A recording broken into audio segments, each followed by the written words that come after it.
appears in heaven for us, July 16.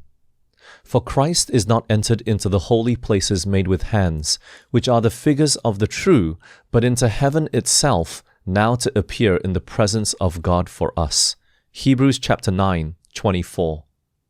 The subject of the sanctuary should be clearly understood by the people of God. All need a knowledge for themselves of the position and work of their great high priest. The intercession of Christ in man's behalf in the sanctuary above is as essential to the plan of salvation as was his death upon the cross.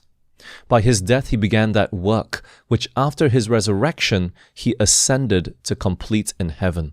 We must by faith enter within the veil, whither the forerunner is for us entered.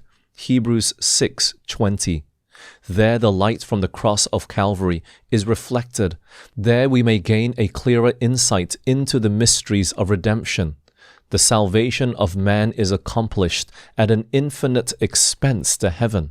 The sacrifice made is equal to the broadest demands of the broken law of God. Jesus has opened the way to the Father's throne, and through his mediation the sincere desire of all who come to him in faith may be presented before God. He that covereth his sins shall not prosper, but whoso confesseth and forsaketh them shall have mercy. Proverbs 28:13. If those who hide and excuse their faults could see how Satan exalts over them, how he taunts Christ and holy angels with their course, they would make haste to confess their sins and to put them away. Through defects in the character, Satan works to gain control of the whole mind, and he knows that if these defects are cherished, he will succeed. Therefore, he is constantly seeking to deceive the followers of Christ with his fatal sophistry that it is impossible for them to overcome.